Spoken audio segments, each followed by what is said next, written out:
Harapan salah satu penyelamat dan alasan seseorang untuk terus menjalani hidup. Berharap juga bukan merupakan sesuatu yang salah dan bukannya tidak boleh kita lakukan.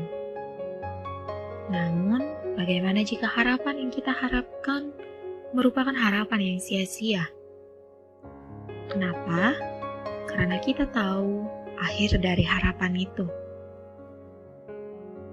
Itulah yang hari ini Tuhan coba beritahukan dan ingatkan kepada kita. Melalui kisah bangsa Israel yang menerima penghukuman dari Tuhan. Dalam Yeremia pasal 40, Tuhan ingin kita belajar dari sisa orang-orang Yehuda yang tinggal dan tidak menjadi tawanan yang dibawa ke Babel. Di mana saat itu mereka yang diselamatkan oleh Hanan bin Kareah dari Ismail bin Netanya bin Elisama tidak kembali ke tanah kelahiran mereka karena tidak ingin menyerahkan diri mereka ke tangan orang Kasdim.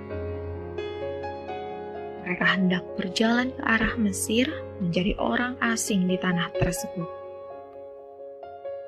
Saat hendak berjalan ke Mesir, mereka yang berhenti di penginapan milik Kimham dekat Bethlehem meminta Yeremia yang juga bersama-sama dengan mereka untuk berdoa kepada Tuhan agar diberitahukanlah dengan tepat apa yang difirmankan Tuhan dan supaya mereka melakukannya.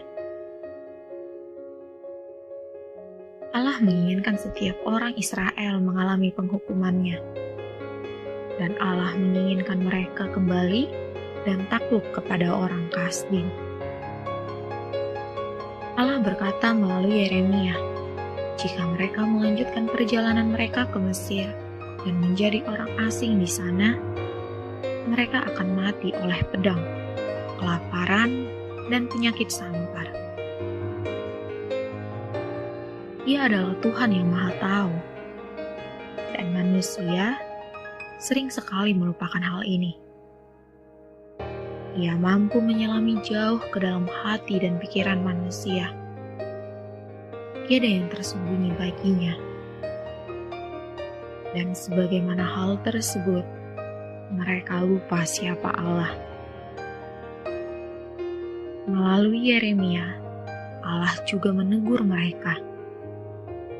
Yeremia menegur mereka dengan keras dan berkata, "Tetapi sekalipun aku memberitahukannya kepadamu pada hari ini, kamu tidak mendengarkan suara Tuhan Allahmu, yaitu tidak menuruti segala sesuatu yang disuruhnya kusampaikan kepadamu."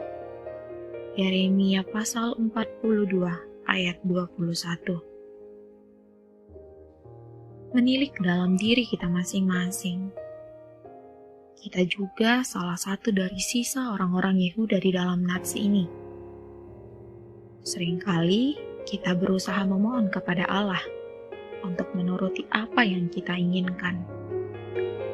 Kita memenuhi hati kita dengan setiap keinginan-keinginan kita dan tidak menyediakan ruang untuk setiap rencana baik dan indah yang Tuhan persiapkan.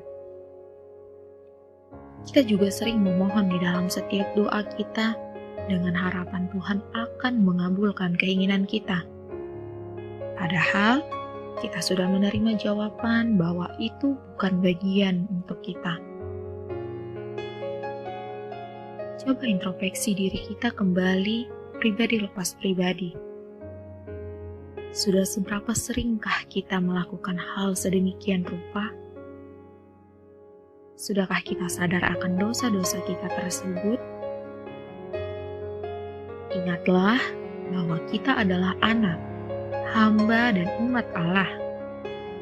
Setiap perilaku dan perbuatan kita haruslah berkenan bagi Allah kita.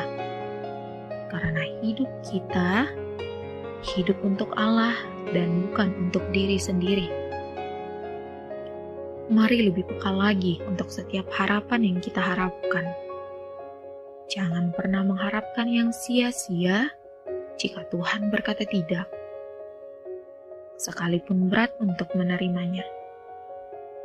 Percayalah, ada rencana baik dan indah yang Tuhan sedang sediakan untukmu.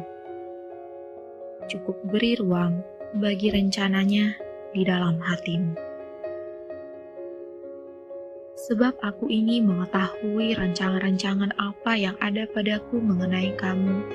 Demikianlah firman Tuhan, yaitu rancangan damai sejahtera dan bukan rancangan kecelakaan, untuk memberikan kepadamu hari depan yang penuh harapan.